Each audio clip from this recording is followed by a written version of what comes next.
So Mhm. obviously you have people that think it's a great idea. And then there's a group that says, oh, I don't know. I actually really love those I don't know because it sort of allows me to understand the risk in the business, whether this is a viable business or not.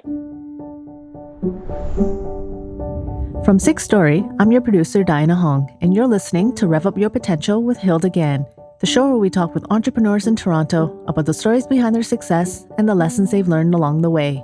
And now your host, Hilda Gann. Hilda Gann, Rev Up Your Potential, the podcast for entrepreneurs who love learning through stories. Today, my guest is Agnes Lan, and I'm so excited to have her. She is the business owner of Change Connect, something she started a few years back, well, more than a few years back now. And she's got an exciting new business that she's going to be unveiling later this month called Kinderdrop. So I would love Agnes to, well, first of all, I'll welcome you, and then you could tell us a bit about your company. Thank you for joining us today, Agnes. Thanks for having me, Hilda. Oh, it's a pleasure. You and I've crossed paths so many times over my journey in the last almost 5 years. So, and I know you have much more experience prior to that. Well, Change Connect, I started Change Connect about 10 years ago. We're celebrating our 10th anniversary this year. And obviously, Congratulations! What a milestone! What a milestone! it's just the beginning. Okay, what a great start to the next level. Let me tell you a little bit about Change Connect. I Sure, think sure. we talked about that, and then I would love to tell you a little bit more about our new venture. That's what I'm really excited about. Not that I'm not excited about Change Connect, but But let's set the stage with Change Connect so they know the experience level you have and how you've taken that to create this new business. so we're all things sales all day, every day. We work with small, mid-sized businesses that have sales challenges. So whether they're coming to us for go-to-market strategy, export strategy, anything, CRM implementation, ERP implementation, everything that have to do with sales, we do. Through COVID, what I'm finding is, having a sales consultant is a nice to have during the heydays, Mhm. but it seems like it's a must have because there is less risk tolerance for doing things wrong when you only have limited resource during the COVID period. We are taking on more challenging and more exciting project in the last year to help organization to digitalize, tell a different story, go to market with a storyline, really working with them on remote selling, how to put that structure together, sales automation, really leveraging the best of technology in today's world and put your best foot forward. I think it's very obvious for most business owners that during the COVID times, if I had to make an investment, I'd make it either in sales side or marketing side. That seems to be the big things because that's going to bring in sales. And that's the key. You got to bring in sales. You got to have money, cash is king, all of that. You've grown. I want to give people a magnitude of the size of this business that you've grown in 10 years. How many people do you have now under Change Connect? Yeah, we grown from me and Catherine. Catherine was my first employee. So now we're about, depending on the time of year, depending on what's going on, we have between 12 to 15 staff at any given point. Wow, yeah, that's impressive. That's impressive. And I want to give people a sense of where did this all come from? Where did this idea to start with you and then Catherine come? And then how did you grow? Why like a sales thing? I lucked out, I have to say, in my entrepreneur journey. I was born into an entrepreneur family. My dad is actually a general contractor, Hmm. and he have his own general contracting business. I Is think this here all of in Canada or was it to it's in somewhere? Asia. It's It's in in Asia. Asia. Okay. Yeah. Oh, So, he's in a very particular type of engineering, general contracting. So it's highly specialized. So I guess even at a young age, I'm groomed to be an entrepreneur and from that standpoint. And because he has a general contracting firm, I actually did my undergrad as a civil engineer. Because I figure, if I can't find a job, at least I can work for my dad. So that's really how it started. And fast forward that a few, my VP at that time, I was a working engineer, and my VP at the time Thank you, Kelley. She came to me in a performance review one day and said, "Hey, I don't know if you know, but you have a way with people. My senior engineers are taking 2 weeks to get anything back from the city, and you get your information back in 2 days. What's up with that?" Right? I'm like, I don't know. Like, I just asked. So and she's like, I'm not saying I want you to leave by any means, but I was wondering if you have ever thought of doing business school. Yeah, I've always thought about doing business school, but I've always thought I was also too young. Maybe I'll work a few more years and accumulate more knowledge before I do business school. And she says, just do it now. And she, what's the worst? And what was the worst that could happen? You can get a rejection letter, which is no further than where you are today. So I'm like, okay, naive me, did all my applications, got everything underway, and through my research for my B-school essays, I realized that I really, really want to be in management consulting. Like, I'm like, oh, I really want to help businesses. I really, really want to see where the improvement areas are. I think that's my calling. So after school, I went into consulting, and my first job post-grad.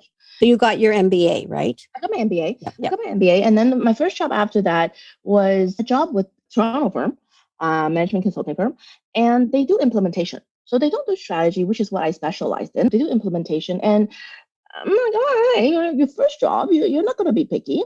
But you know what? That ultimately changed my life and my calling, because I realized that strategy is nice. Having a great strategy is nice.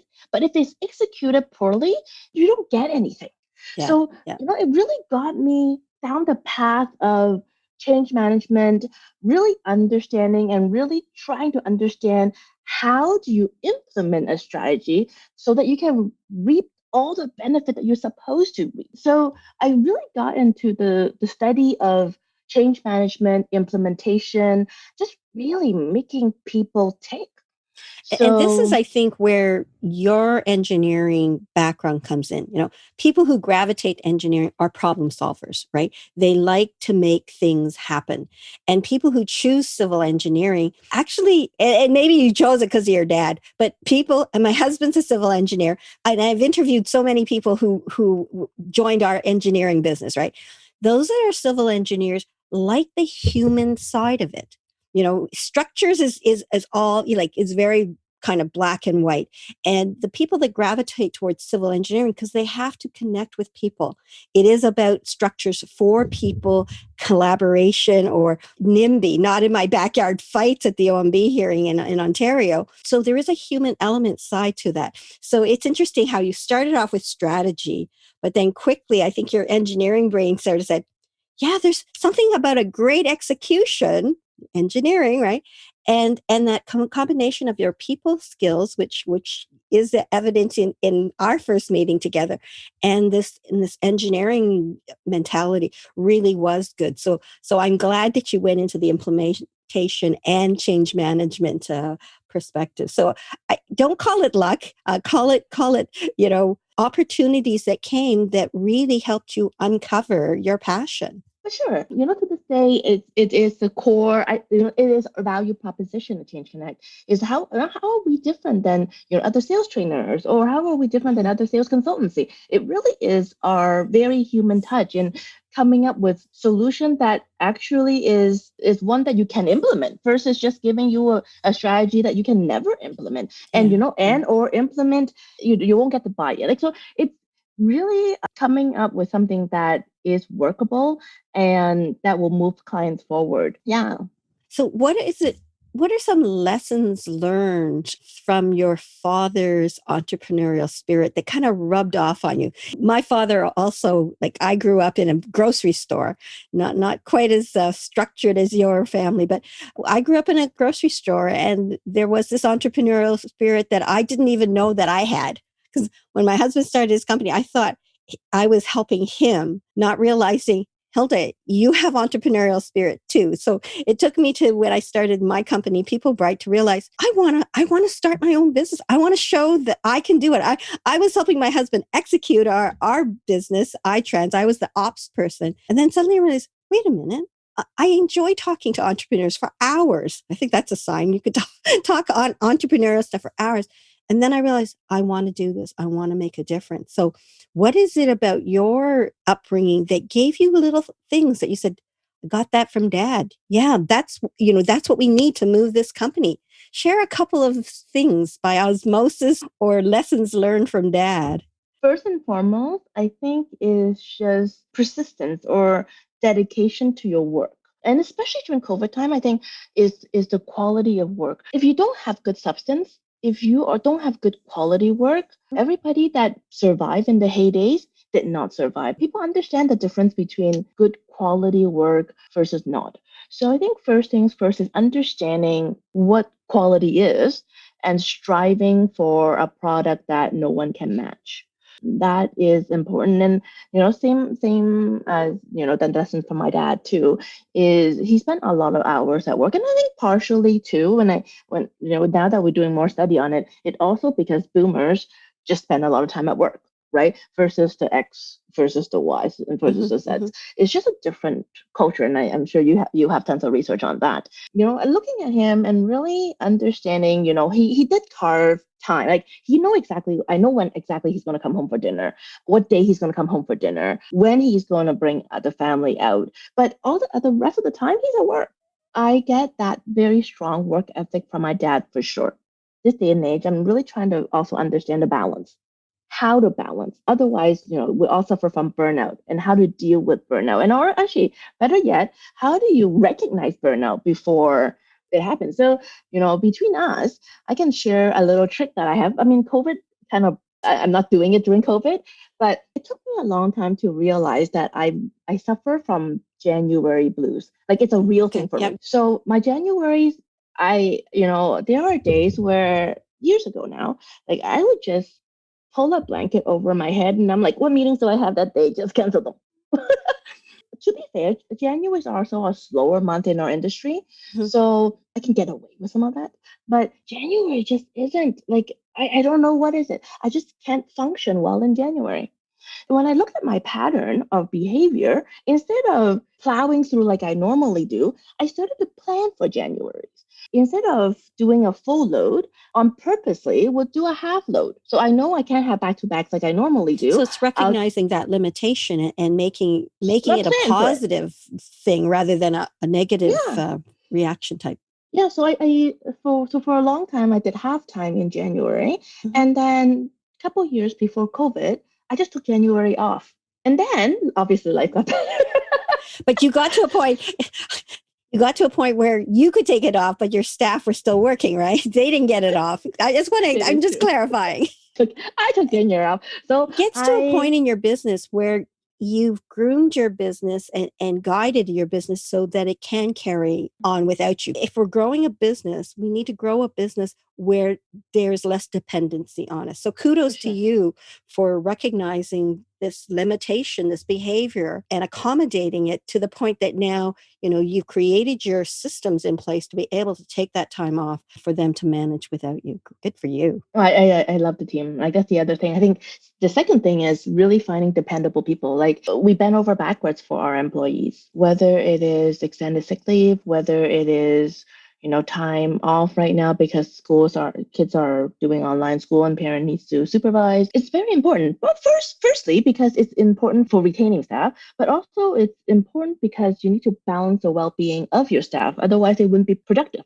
So we've actually have a few programs that we were really proud of, a few years that we designed. So I think back in 2017, 2018, we found that our consultants are doing a lot of things by the book. In their mind, you think about these business, analysts, business consultants, everything's by the book. So there's all these, my numbers prove this, and hence this is the ROI, and that's why you should do it, Mr. Client. And you say that with pride. And then I'm like, okay. So there was an instance where the consultant got so frustrated because all her numbers lined up, and she presented the plan to the owner.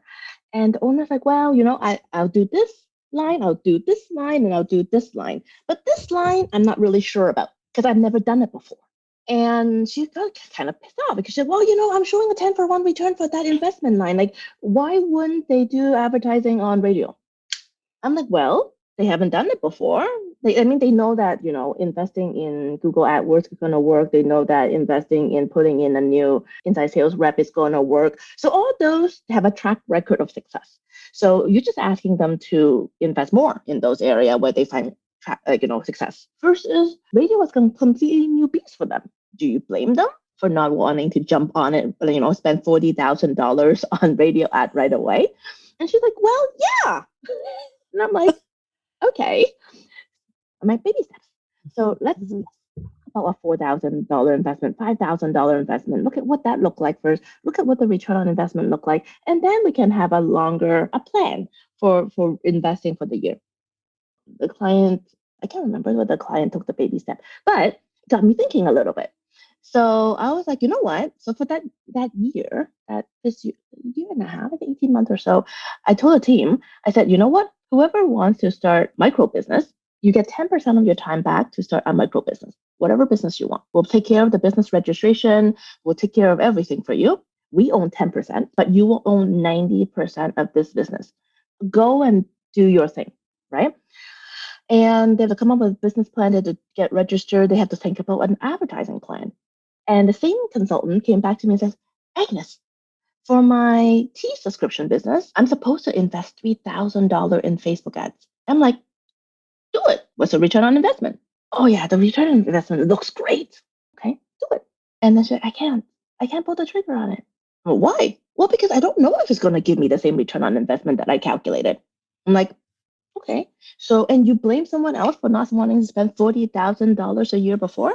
And she's like, oh, okay. It's because we're so small, it allows us to still do things like this where it is the experiential learning part of it and really getting them to understand. And, after that year, I can see like better consultants, not because of their skill set, but because now they have rounded out the entrepreneur mentality, the reality of balancing your book and having everything on your shoulder and understanding at a micro level. If you think about it, at a micro level, because the only mandate I had for them was they have to be in the blacks by the end of the year. So they can't go out and do up a whole R&D for. One of them wanted to do an R&D for a lipstick color that is customized. And then I'm like, okay, you and I know how much expense that and time that would be.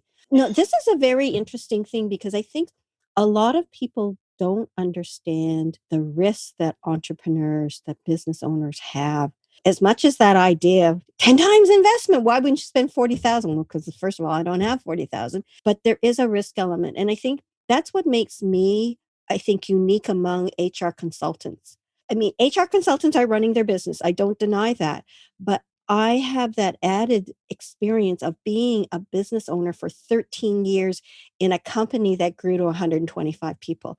I know what risk is. Our payroll was $250,000 every 2 weeks. Like, that's a lot of money that I have to make sure the cash flow happens for, right? So by becoming a micro entrepreneur, you understand that balance of what is the risk versus what needs to be done. So as an HR consultant, what I do is I balance what you need to move forward with great staff who want to stay, who are being, valued. And in some ways, being a micro entrepreneur, because I have that experience as an entrepreneur, I can share what that risk is of implementing something versus somebody who's just been an HR consultant and understands that side of the world, but doesn't understand the entrepreneurial side of the world as much as I do, having had run a big ops section. Yeah. So kudos to you. And then for reminding her. And I love the way you spent the time helping her to understand, although she didn't fully understand why, because she was all about the numbers and not about the risk to that individual who's making that decision. So the emotional part, right? Being an entrepreneur, like if it's just about numbers, then running business will be easy. It isn't. That initiative was interesting. That staff got a lot out of that particular initiative. It's like when we look at data. When we have businesses and we have people reporting to us, we ask them to do reports. It isn't the numbers that I'm looking at. It's the interpretation. It's taking data and turning that into information. And to turn it into information, you have to understand many aspects of it, right? You have to understand cash flow. You have to understand the people. You have to understand even the external economy, how that's going to affect that piece of data. So it is so important to interpret information for sure. So I get that. I get that. Well, let's spend some, like, I think people get a sense of you. I mean, you are a thought leader. You think about change and how you help, and your business is steadily doing well. Kudos for that early beginnings of 10 years. I remember when we were 10 years and the sense of pride that I had. So, but now you're thinking a new business, and the business is called KinderCorp. So here's somebody who's got a business. Why are you thinking of starting a new business, and why this particular business? Well, KinderDrop is a brainchild of mine, and honestly, we had a problem. The thing is, funny enough, if this existed when my kid was younger, it would have been a lifesaver. So, and your son is now how old? He's 11. Yeah, okay. But it addressed a particular problem that I had when he was a bit younger, where I think, it still lingers in the back of my mind. Like, oh my God, if I have this problem, other moms might have too. Is the idea that, let's say grandma was taking care of him for the day, and grandma all of a sudden said, I can't take care of him. Being a mom, I hate to stereotype, but being a mom, you're left with dealing with the issue, because it's not like my husband is thinking about it. So, well, what am I going to do? I have to be at work. I have to be at work. Like back, 2 years ago, I had to be at work. Like, what am I going to do? And the idea of, what, if there's a place I can drop him off at that I'm comfortable, I will do it in a heartbeat. Like, because I feel like, okay, if I ask my mom, like my mother-in-law, or if I get my husband to stay at work, like, I feel like I'm burdening somebody, if it makes any sense. Yeah. Like, to women out there, yes, we all get that. I feel like I should solve this problem myself. Like, that's not to say I don't have a supportive network. My husband is the sweetest. If I tell him to stay home, he would stay home in a heartbeat. So it isn't that there was trouble, but I just also realized it's an inconvenience to other people's schedule. Yeah. So I sat for thinking, like, you know what? How can we solve this issue? Like, is there a way to solve this issue? So I would begin to do some investigation, looking at how we can do something like this. And that's how KinderDrop was sort of born. And I ran the ideas by different people. Everyone seems to think it's a universal problem. That's sort of when we put pen to paper and really got this parenting problem, trying to get this parenting problem resolved. So the business is a software that people can find a place that they feel is safe because you vetted it. Yeah. And then drop the child off. Yeah, explain more. So KinderDrop is an occupancy booking platform where we vetted the daycare that come through. We know that they're licensed. We know what they serve. We know the environment. We know they have insurance. We vetted the daycares ourselves. And for the most part, right now, we can still physically visit the daycares to make sure that everything is vetted. So we're in there. We're meeting the center directors. We want to understand what is their philosophy. Then they get listed on our platform. And we encourage the parents to go in an open house to really check out the environment. Like, the ideal workflow for us is, I don't want parents to just go and look at the stuff that we vetted, because they also will come through where we're adding a social proof as well. So we'll think of us as also the Yelp of daycare. So you're going to have a lot of information on that daycare for you to make informed decision. But we're still saying, hey, you know what? Go in on KinderDrop open house day. Go in and check out the daycare yourself. Find about 3 in close to the proximity of your home, and find 3 that's to the close proximity to your work. So now you have 6 daycares at your convenience of when you want to drop them off at. And a lot of times we get asked a question, well, but daycares are full. So first of all, because of COVID, daycares are not. But back before COVID days, daycares are full. But daycare, you think about it, daycare always have spots, because the way that daycare runs daycare, there's always availability, just that you can't buy on a full-time basis. So for example, let's say a kid only want to come in Tuesday and Thursday. So the daycare actually generally have the respective Monday, Wednesday, Friday open. That they can't take in any other kids for the long term, but they can take in temporary kids at a shorter scale. So, my philosophy for KinderDrop have always been, our job nowadays is not a 9 to 5, Monday to Friday job anymore. Why should childcare services be bound to a Monday to Friday, 9 to 5 type of schedule? Where's the flexibility in that? And I always equate it to chocolate. bars because I love chocolate. So if you go into you can only sell full chocolate bars to a customer. But it doesn't mean the chocolate bar that's banged up is no good. It's equally as tasty. So how can we sell the banged up chocolate bar in a way where it makes sense? That's sort of Kinderjob allows us to, I guess, address the fact that parenting is different nowadays. And parents may be working from home, maybe working, 3 days out of 5, whatever the flexibility is. Like a shift worker for sure is a big avatar audience of ours. How do you deal with why buy 21 days of childcare services when you only need 8? So really understanding what that looked like as well. What were some of the initial things to start up that you had to think about and initiate? What were those key things at the beginning? I ran this idea by a lot of my friends. So obviously you have people that think it's a great idea. Oh my God, that's awesome. Right. And then there's a group that says, oh, I don't know. I actually really love those I don't know, man. Exactly. That idea. Because it sort of allows me to understand the risk in the business, whether this is a viable business or not, and really working out through this is why I don't think it's a good idea. I don't think this is a good idea. I don't think this is a good idea. I also am blessed with a team that know how to do business strategy and go to market. So our go to market plan is done by Change Connect consultants. So, we come up with a full plan on how to actually attract daycares. And because of my Change Connect connections, I also have very reliable marketers. So we're partnering with a couple of marketers to deal with our social, to deal with our website, SEO, at Google, it's all the marketing wonderful jazz that we need to deal with. Really, it's been pretty awesome journey. It's not without its hardship. I can share with you something in the beginning, and I think that might be a good thing to bring up as well, because I had a lessons learned there. So if you allow me to share, please.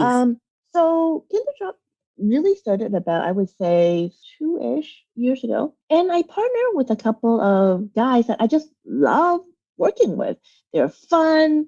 They have that area expertise that I need, which is the actual technical. As much as I'm an engineer, I haven't coded for a line in the last 20 years. So not coding is not my cup of tea. So I have partners that have led the actual technical pieces. And I also had marketing partners. So the 3 of us partner in the early days of Kinderjob. And they're so creative. I love work. It's just, it is the basis of great friendship.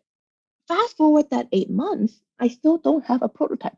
And it's to no fault of anybody, I would say. I think it's just a bunch of unfortunate incidents. Like we hire some wrong staff that weren't able to deliver. We work with a first set of vendor that they couldn't deliver, and then we're now working with the second vendor that we have worked with. So vendor being the ones that are creating the software. Yeah, when you say vendor, okay, yeah. So we're working with them now, but and then how did you know when to switch? I think this is the dilemma that entrepreneurs have, is that you get an idea, you get going on that, but when the return on investment doesn't happen, when do you say enough's enough? In the early days of People Bright, I went into some ventures, and those ventures, great connection. A year and a half later, it was still good, but I wasn't getting clients from that. So hindsight says, Hilda, you probably should only given it 9 months and made a decision. But I let it go for a year and a half and then said, yeah, this is tough. So how did you make that decision yourself? Because the guys, to this day, we're still friends.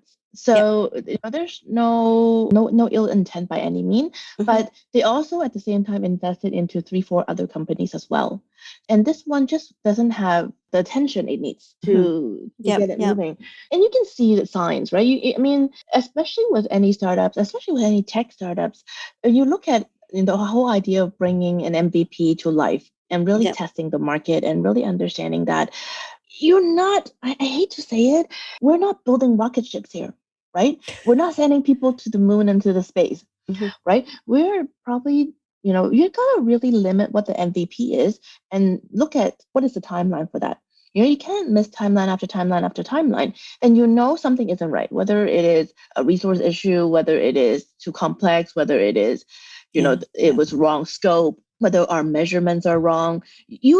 As an entrepreneur, you really shouldn't be dragging your feet. And because we have such a good relationship, I can just talk to the guys about it. I'm like, what, something isn't right. Why don't I just buy you guys out, right? Like, and then it gives me the freedom to go find other partners or other vendors if I have the appetite to deal with the tech side as well, which I didn't. So I end up buying them out and then looking for another partner, because I just find that with them, I think the guys could have done it.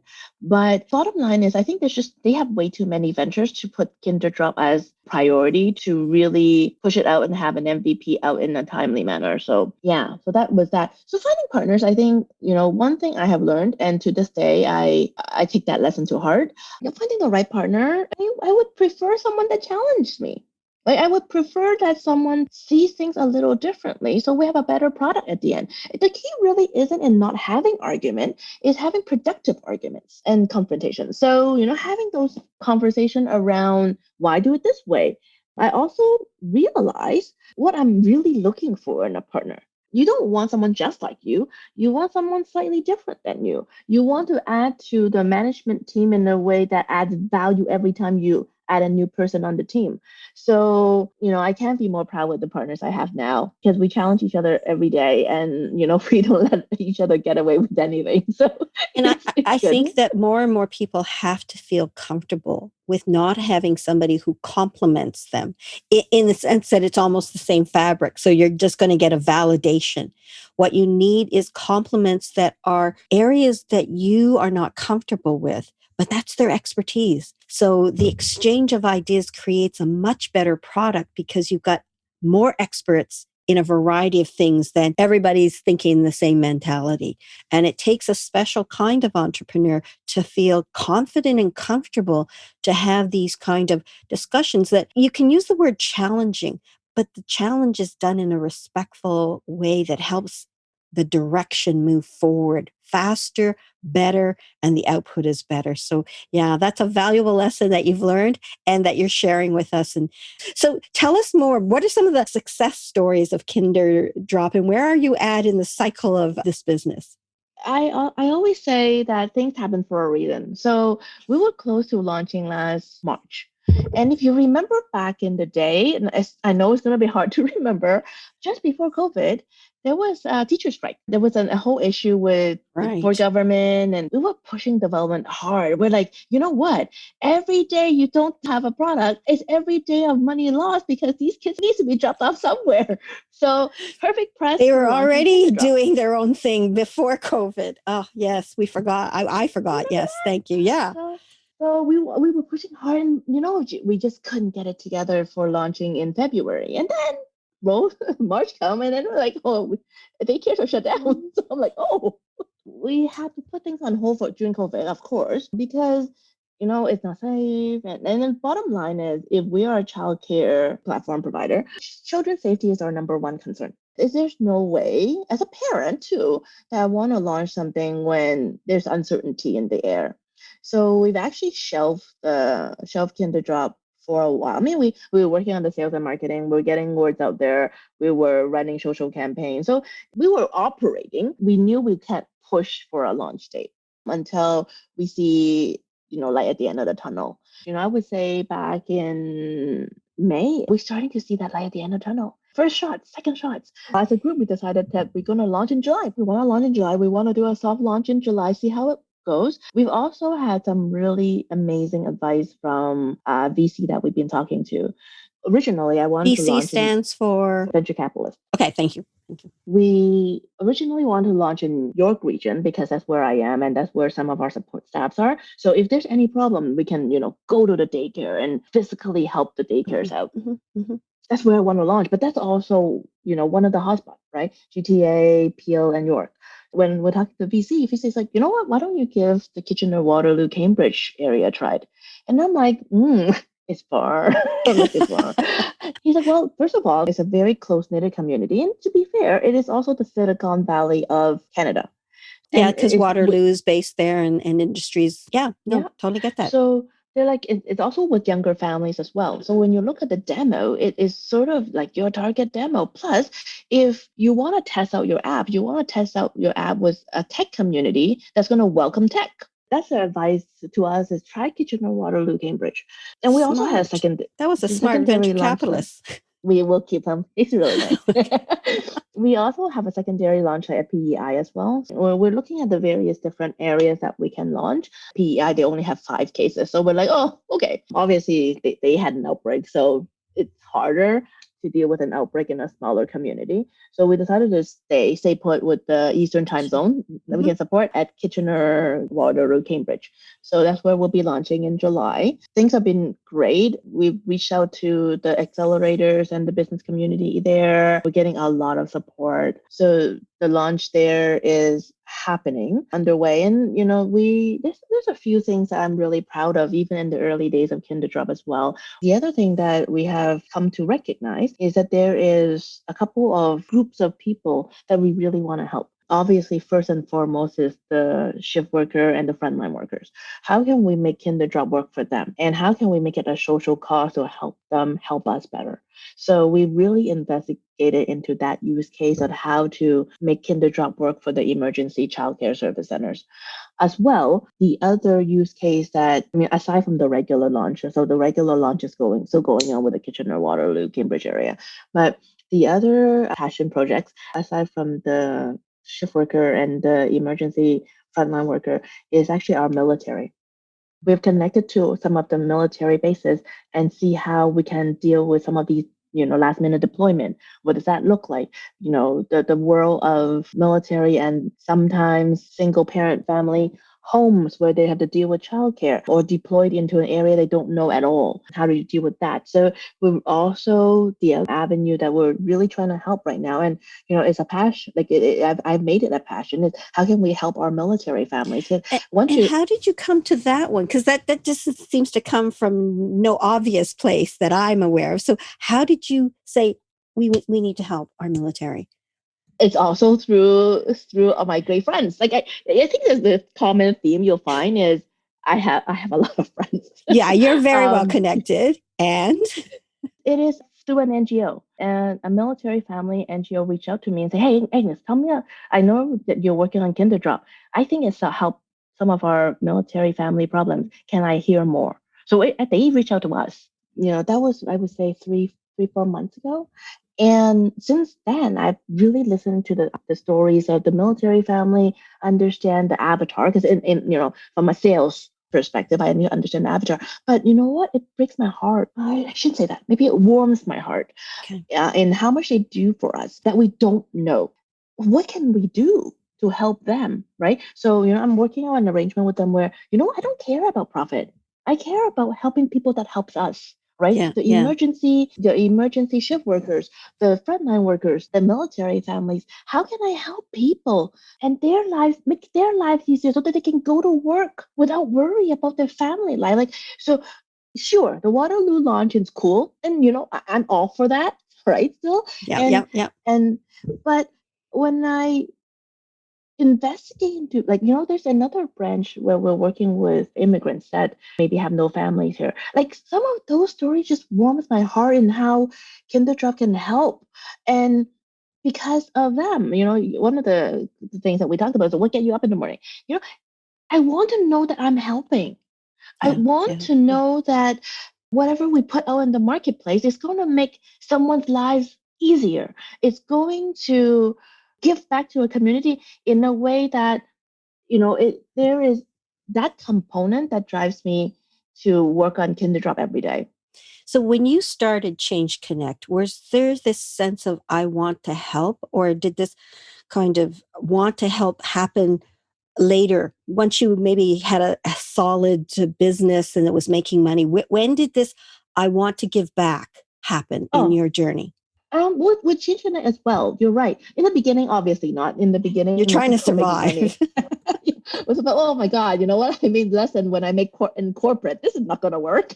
So I would say 5-6 years ago, when we know we're above, water, we know we have stable footing. Then it was all about shifting our energy to help companies that need our help, right? We take in 6 organizations a year through the various different cities where we do pro bono work for them because we know they need help and we also know they can afford it. So how can we make sure that we allocate enough of our resources to help people that actually need help? I'm not saying that, small mid-sized business doesn't need help. I'm saying some of these business truly have just need, like if you think about a lot of entrepreneurs, back to the Change Connect side, a lot of people start a business because they're good at something, right? So they're good at electrical contracting. They're good at, they found this morning, I was talking to somebody that sells this UV light that will sanitize a room. Agnes, I know this great technology. How can I sell? Like they have this passion about the things that they want to sell, but they don't have the experience for sales. Like it isn't something that you go to university and you sign up for a course, Sales 101, communications. Yeah. So, they truly just need someone there to guide them through to have a couple of breakthrough moments so they can stand in solid footing like we do, and then they will thrive. I have no doubt that their passion will lead them to greater grounds, but they're just missing some essential knowledge or skill gap. And I really want to be able to bridge that. But it's all about helping. You're right, Hilda. It is. And I think the companies that are going to survive are the ones that show they care. When Ty and I had our company at about the 5-year mark, we knew that we were big enough now. We were about 25 employees. We knew that our company would survive. And we said, how do we give back? And that's when we gave back to our community. To me, community is your professional community and it's your local community. So we started our United Way campaign that we were raising money for.